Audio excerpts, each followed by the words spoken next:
یوم تکبیر جس کی مناسبت سے آج پاکستان بھر میں چھٹی ہے۔ یہ بتانا بہت ضروری تھا، ظاہر ہے 26 سال بعد چھٹی ملی ہے تو شاید ہی کسی کو پتا ہوگا کہ کیا ہوا تھا اس دن۔ عمران خان صاحب پر ایک اور مقدمہ بننے جا رہا ہے۔ خان کو جب تک کسی نئے کیس میں سزا نہ ہو جائے یہ لوگ پوری کوشش کریں گے تب تک یہ فیصلہ نہ آئے۔ عمران خان کے اکاؤنٹ سے شیئر ہونے والی ویڈیو کے سنگین نتائج ہوں گے، اور یہ ویڈیو ہم دیکھ رہے ہیں کہ بہت سے پلیٹ فارمز پر شیئر کی جا رہی ہے اور سوشل میڈیا پر کافی گردش کر رہی ہے۔ فی الحال تو یہ نا کہ عمران خان کسی بھی جواز کے طور پر جیل کے اندر ہوں اور عمران خان صاحب باہر نہ آئیں۔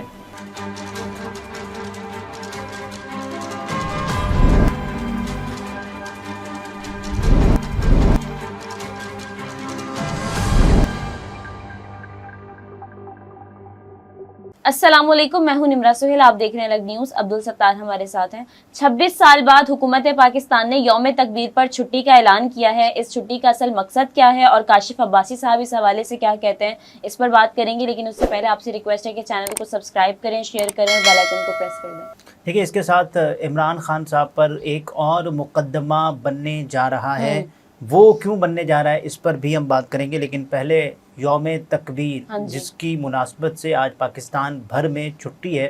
اور چھٹی کی وجہ کیا ہے اس پر آتے ہیں۔ لیکن یوم تکبیر پاکستان کے لیے، پاکستان کے دفاع کے لیے ایک ناقابل تسخیر دن ہے، جس میں ہم نے دیکھا کہ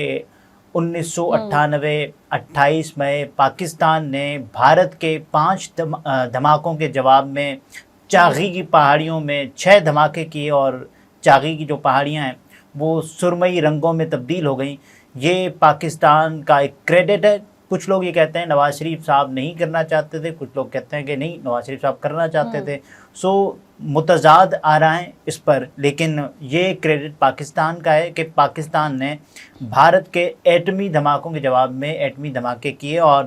خود کو ایک نیوکلیئر پاور کے طور پر منوایا۔ یہ بتانا بہت ضروری تھا، ظاہر ہے 26 سال بعد چھٹی ملی ہے تو شاید ہی کسی کو پتا ہوگا کہ کیا ہوا تھا اس دن۔ ظاہر ہے 26 سال بعد، اور یہ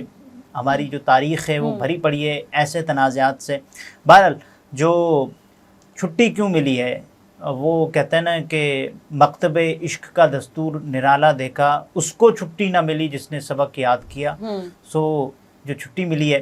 وہ ایسے ملی ہے۔ کاشف عباسی صاحب نے اس بارے میں یہ بتایا کہ آج کا دن 28 مئی، اور کیونکہ یہ 28 مئی ہے اس پہ چھٹی بنتی تھی، حکومت کو دینا پڑ گئی۔ یعنی بنتی اس لحاظ سے تھی، اگر حکومت نہ چاہتی، حکومت اگر چاہے تو ورکنگ ڈے کو بھی ڈے آف کر سکتی ہے، یہ حکومت کے بس کی بات ہے۔ اور اچانک ان ایکسپیکٹڈ کسی کو پتہ بھی نہ ہو کہ ہاں یار یہ چھٹی ہو جائے گی، اور اندازہ ہی نہیں تھا نا، کیونکہ یہ 26 سال سے یہ روش نہیں ہے کہ 28 مئی کو ہم چھٹی کریں۔ وہ تو تقاریب کا، کم چھٹیاں ہیں کہ اب ہم یہ ایک اور چھٹی ایڈ ہو گئی ہے۔ تقاریب کا دن ہوتا ہے، لوگ فنکشنز پر جاتے ہیں اور ایسی تقاریب کا انعقاد کیا جاتا ہے جس میں پاکستان کے بارے میں، 28 مئی کے بارے میں، ڈاکٹر عبدالقدیر خان صاحب کے بارے میں یہ بتایا جاتا ہے کہ کیسے یہ سب کچھ ہوا تھا اور عبدالقدیر صاحب پر کتنا پریشر تھا، یہ بھی بتایا۔ بہرحال چھٹی کے حوالے سے کاشف عباسی صاحب نے کہا کہ اچانک چھٹی کا مقصد کچھ ایسے سمجھ آتا ہے کہ آج کے دن کچھ تو ہو رہا ہے نا، کہ جس کی وجہ سے چھٹی دینا پڑ رہی ہے۔ آپ دیکھیں آج کے دن سائفر کیس کی سماعت تھی۔ آج ممکنہ طور پر سائفر کیس کا اگر فیصلہ محفوظ نہ بھی ہو جاتا، سنایا نہ بھی جاتا، لیکن آج کوئی فیصلہ ضرور ہو نہیں، فیصلہ نہیں ہوتا۔ اگر فیصلہ نہ بھی ہوتا بالفرض محال، اتنی جلدی نہیں ہے، فیصلہ نہیں کرتے، لیکن کسی حد تک فیصلے کی طرف بات جاتی، ایک اور دن کم ہوتا، ایک اور تاریخ کیس کی ہوتی، سماعت ہوتی، بیانات لیے جاتے، ایک اور موقع پر عمران خان صاحب کی بات ہوتی یا کسی کے بارے میں بھی بات ہوتی۔ تو کاشف عباسی صاحب سمجھتے ہیں کہ اس ڈر کی وجہ سے بھی چھٹی دی ہے۔ وہ کہتے ہیں کہ پاکستان میں 26 سال بعد 28 مئی کی چھٹی کی گئی ہے، اس کی وجہ سب کو پتہ ہے کیونکہ کل سائفر کیس کا آخری دن ہے، یہ بات وہ کل کر رہے تھے، اور جو ہے وہ فیصلہ بھی آ سکتا تھا اور خان صاحب کو چھوڑا بھی جا سکتا تھا۔ خان کو جب تک کسی نئے کیس میں سزا نہ ہو جائے یہ لوگ پوری کوشش کریں گے تب تک یہ فیصلہ نہ آئے۔ اچھا، نہ چھوڑنے کے بارے میں میری یہ رائے ہے، سب کی ممکنہ طور پہ سب کو یہ لگتا ہوگا، بلکہ تقریباً لوگوں کو یہ لگتا ہوگا کہ عمران خان صاحب کو تب تک نہیں چھوڑا جائے گا جب تک حکومت کے لیے، حکومت کو لانے والوں کے لیے سازگار دن نہیں آ جاتے تب تک تو ظاہر ہے نہیں چھوڑا جائے گا عمران خان صاحب کو، کیونکہ ان کا جو مزاج ہے وہ کہیں گے کہ بھئی دھرنا دیتے ہیں، سڑکوں پر جاتے ہیں، اور یہ ظاہر ہے یہ حکومت عمران خان صاحب کو بجٹ سے پہلے تو نہیں دیکھ سکتی باہر، اور کیونکہ بجٹ بھی پیش کیا جانا ہے۔ بہرحال جو چیزیں ہیں، عمران خان صاحب پر ایک نیا مقدمہ، یہ بھی بازگشت جاری ہے، لیکن اس سے بھی پہلے جو مصطفیٰ نواز کھوکھر صاحب نے جو اس پروگرام میں موجود تھے، مہمان تھے، انہوں نے بھی بتایا کہ دیکھیں ایسی نوبت آن پڑی ہے کہ 26 سال بعد چھٹی کی جا رہی ہے، چھٹی دی جا رہی ہے، اور یہ اس لیے کیونکہ حکومت کو لگتا ہے کہ ایک اور موقع دیا جائے۔ یہ لوگوں کی رائے ان کے کامنٹ پر کہ ایک اور موقع جب مل جاتا تو سائفر کیونکہ تھوڑا آگے بڑھانا ہے، ٹائم بائے کرنا ہے، یہ تمام تر چیزیں ہیں، کچھ اور چیزیں۔ عمران خان صاحب تو ابھی باہر نہیں آ رہے کیونکہ ان کے بارے میں بہت سے خدشات ہیں، بہت سی باتیں ہیں، اور یہ بھی کہا گیا، تو اگر یہ پتہ ہے ان کو کہ ابھی تو باہر نہیں آ رہے تو پھر ان کو یہ کوشش کرنے کی کیا ضرورت ہے کہ ہم چھٹی دے دیتے ہیں اور معاملات کو آگے ڈیلے کر دیتے ہیں؟ دیکھیے اس میں یہ ہوگا نا کہ مصطفیٰ نواز کھوکھر صاحب نے جو بات کی کہ ہو سکتا ہے ایک بیک ڈور نیگوسیشن چل رہی ہوں، مذاکرات چل رہے ہوں عمران خان صاحب کے، کیونکہ وہ اب تک نہیں مانے کہ مذاکرات ہو رہے ہیں یا نہیں ہو رہے، یا پھر ان قوتوں کے ساتھ عمران خان صاحب کے مذاکرات ہو رہے ہیں کہ جن کے درمیان اور عمران خان صاحب کے درمیان ایک خلیج پائی جاتی ہے، سو وہ بھی نہیں مانے اب تک مذاکرات کے بارے میں۔ لیکن عمران خان صاحب کے بارے میں جو نئے کیس کے بارے میں ایک انکشاف ہوا ہے، جو کہ ظاہر ہے لگتا بھی ہوگا لوگوں کو کہ یہ بھی سائفر سے ریلیٹ ہی کرتا ہوا ایک کیس ہے، جو کہ عمران خان صاحب پر ان کے حوالے سے ظاہر ہے یہ ہو سکتا ہے۔ کیسے ہو سکتا ہے؟ کیونکہ نصرت جاوید صاحب ایک باخبر صحافی ہیں،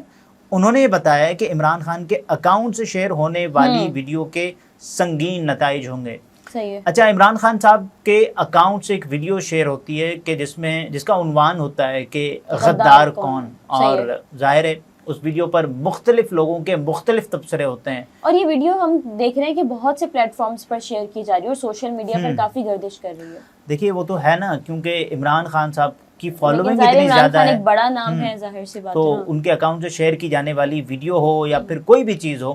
اس کی فالوئنگ ہوگی اور لوگ اس کو اپنے اکاؤنٹس پر شیئر کریں گے۔ تو اس میں یہ ہے کہ عمران خان صاحب نے جو بتایا نا کہ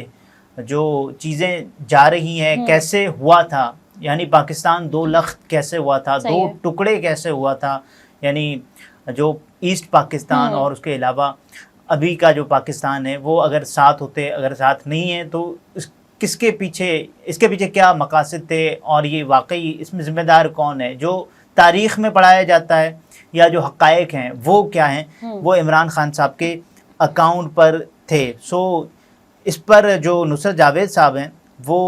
کہتے ہیں کہ عمران خان کے اکاؤنٹ سے جو ویڈیو شیئر ہوئی ہے اس کے بہت سیریس نتائج ہوں گے۔ ظاہر ہے اس کا